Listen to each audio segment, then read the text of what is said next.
Bonjour à tous. Alors j'ai deux choses à cœur sans lesquelles je me dis que tu pourras me demander des comptes si je les partage pas et je les partage à mon humble niveau et j'aimerais vraiment que les gens partagent aussi cette information. Si cette information s'avère vraie le jour où elle arrivera, alors considérez-la. Si elle est fausse, tant pis, euh, on sera juste mis en garde par rapport à des événements futurs qui pourraient arriver. Ça nous permettrait d'être plus vigilants. La première chose, c'est que dans le monde évangélique, les chrétiens évangéliques pensent vraiment que Jésus va enlever son Église, que soit elle va passer par un petit temps de tribulation, soit pas passer par la tribulation, elle sera enlevée. Pour eux, c'est vraiment une espérance très importante. Pour moi, ce que je pense que j'ai vraiment à cœur de partager, c'est que c'est une fausse doctrine.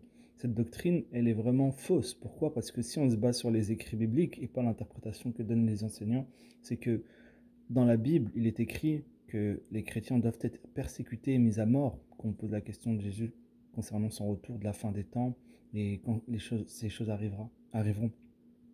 Donc il dit que les chrétiens seraient persécutés et mis à mort. Et donc, comment peut-on dire que les chrétiens ne seront pas persécutés et mis à mort? Il n'a pas dit certains d'entre vous, il a dit on vous livrera. Donc c'est un acte et le Messie ne dit pas ça en vain. Deuxième chose, c'est que je crois que il faut être prêt par rapport à ça. C'est-à-dire que les chrétiens vont passer par la tribulation, il ne faut pas être déstabilisé.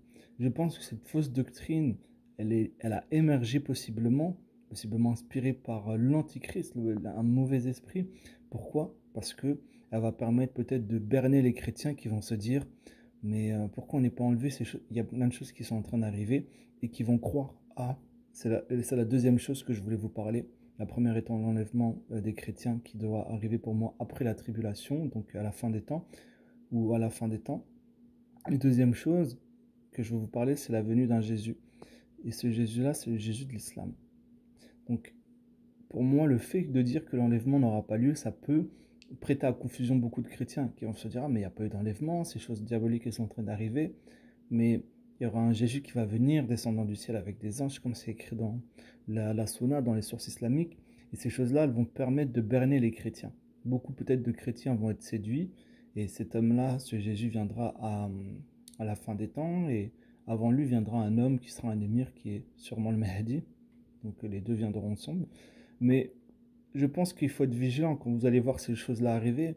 Ben, mettez-vous à cœur de prier Dieu et de lire l'évangile de Matthieu au chapitre 24, de vous rappeler que le premier avertissement que Jésus nous donne, c'était euh, prenez garde que personne ne vous séduise. C'est la première parole qu'il donne, c'est la première chose qu'il dit. C'est qu'il y a plusieurs faux Christ qui vont venir euh, en son nom, disant c'est moi le Messie.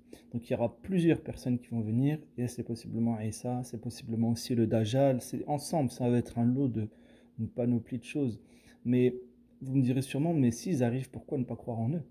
Ben, ne pas croire en eux, pourquoi? Parce que, rappelez-vous de ce que disait Paul en 2 Thessaloniciens chapitre 2 verset 9, c'est que l'apparition de cet impie se fera par la puissance de Satan avec toutes sortes de signes et de miracles mensongers. Donc, possiblement que c'est comme les sociétés occultes, possiblement la franc-maçonnerie et même au-delà, les Illuminati en Bavière et autres, qu'ils ont créé ces mouvements-là, qui sont en train d'émerger ces mouvements-là, qui vont peut-être même faire que ces personnes-là maintenant détruisent la franc-maçonnerie et toutes les choses occultes pour faire comme un ordre à partir du chaos. Ils vont faire passer ces gens-là pour des dieux, pas des dieux, mais des personnes influentes. Et beaucoup vont se rapprocher de l'islam, de beaucoup de choses comme ça. Ça, c'est un scénario que je vous donne, mon frère, ma soeur. Mais si ces choses arrivent là, bah, soyez juste vigilants. Si elles n'arrivent pas, au moins vous serez avertis que si elles arrivent, vous dites, ah, mais j'ai eu un frère qui m'a dit qu'il faut se méfier de se rapprocher de l'évangile de Matthieu, chapitre 24. Donc, si ce qu'il dit, il faut écouter ce que dit le Messie. Donc voilà, rapprochez-vous de Dieu et priez Dieu, soyez prêts. Ce que je vous dis, c'est vraiment peut-être fou. Certains diront c'est fou, mais tant mieux. C'est pas grave. Si c'est fou, tant pis, on aura rigolé 5 minutes. Mais si c'est vrai, alors là, mon frère, ma soeur, c'est que c'est grave, il faut être prêt. Si on nous avait dit il y a quoi, il y a un an et demi, 2 ans, si on vous avait dit, hey, tu verras, un jour là, il est 20h, mais à 20h, normalement, tu ne seras plus dans la rue parce qu'il y aura une épidémie qui frappera la planète et tu devras rester chez toi. Il y aura des couvre-feux, on va te mettre ça même à 18h en France, 18h. Ça va être un monde de fou, tout le monde devra porter des masques, etc. Les gens auront peur.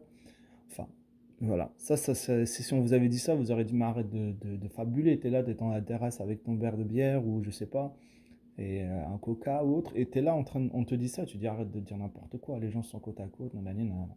Mais en tout cas, si les choses arrivent, soyez prêts, c'est tout ce que je vous dis. Il n'y a rien d'autre. C'est, voilà. Si vous voulez critiquer, il n'y a pas de problème. Mais juste soyez prêts et vigilants. Comme Jésus nous l'a dit, prenez garde que personne ne vous séduise, car plusieurs viendront en mon nom, disant c'est moi le Messie, et ils séduiront beaucoup de gens. Donc voilà, je me joins sur cette ligne du Messie, je suis le Messie.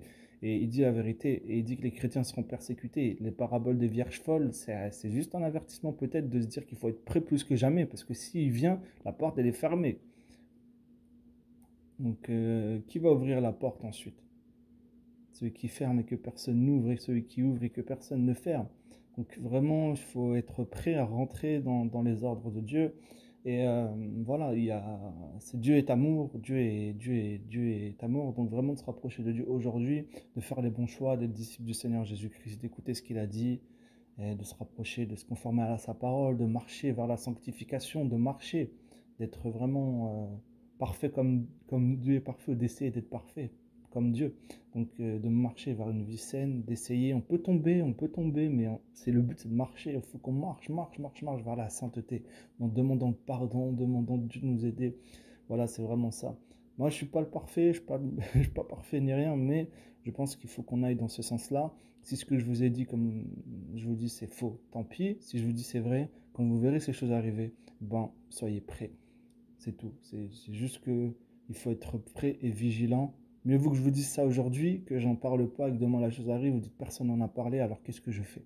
Donc aujourd'hui, je vous dis ça, on est en février 2021. Soyez prêts, et je fais plusieurs vidéos à ce sujet. Elles sont un peu folles, un peu, mais je pense que ce sujet est important, parce que si c'est la vérité, il faut être vraiment prêt. Il faut être prêt, c'est tout. Donc voilà, donc soyez prêts, vigilants. Le Moyen-Orient, possiblement, je ne sais pas, c'est de la lignée du prince de Jordanie, je ne sais pas, mais soyez prêts, c'est tout. Si vous voyez cet homme-là, un émir, qui va vraiment être un homme sûrement de paix au début et autres, faites attention. Si vous voyez un juif, un messie, quelqu'un qui vient aussi, vous dites, ah, c'est lui le faux, c'est lui l'antéchrist, faites attention. Si vous voyez un autre Jésus qui vint, ce messie-là, ce faux messie, dites pas c'est lui le vrai, faites attention. Parce qu'il y aura plusieurs, et on n'aura pas qu'un seul. Donc soyez prêts, et pour savoir qui est le vrai et le fidèle et le véritable, il faut lire l'Apocalypse et il faut lire l'évangile de Matthieu, c'est tout. Donc rapprochez-vous du Messie, le Fils de Dieu, Jésus-Christ de Nazareth, le fidèle, le véritable, celui qui est, rapprochez-vous de l'évangile, tout simplement. Et rappelez-vous de ce qu'il disait aussi Jean, dans 1 Jean, il disait que qui est menteur? Il pose la question en disant qui est menteur, sinon celui qui nie que Jésus est le Christ. Celui-là est l'Antichrist, qui nie le Père et le Fils. Il mentionne bien celui qui nie le Père et le Fils. Si quelqu'un nie le Père et nie le Fils, alors qui est menteur? Sinon celui qui nie que Jésus est le Christ. Celui-là est l'Antéchrist, qui nie le Père et qui nie le Fils. Donc si quelqu'un va renier le Fils, renier le Père, rapprochez-vous encore plus de Jésus. Alors, lisez les évangiles, soyez prêts.